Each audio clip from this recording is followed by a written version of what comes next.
Creieu que totes aquestes mobilitzacions acabaran canalitzades en forma d'un partit, grup polític que tindrà un lideratge i que, per tant, de cara als pròxims comicis, a les pròximes eleccions generals a tot Espanya, hi haurà un candidat de Democràcia Real ja?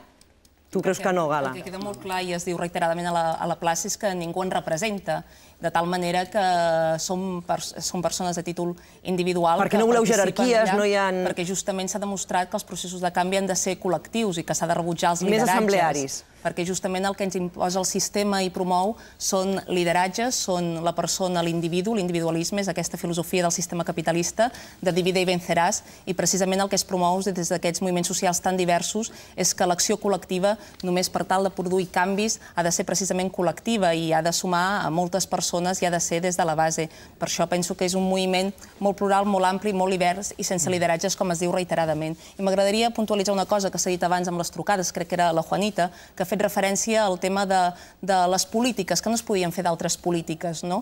I, en canvi, estem veient que sí que es podrien fer d'altres polítiques, en la mesura de, per estalviar diners no cal fer retallades. Es pot, d'una banda, fer una altra política fiscal, qui més té més pagui, fer una reforma fiscal progressiva, es pot perseguir el frau fiscal que l'estat espanyol suma més de 100.000 milions d'euros, es pot deixar d'invertir en indústria armamentística, que s'hi destinen milers de milions d'euros. Per tant, per aconseguir diners es poden fer d'altres polítiques. El problema és que les polítiques que es fan avui fan pagar el cost de la crisi als sectors populars i a la gent del carrer.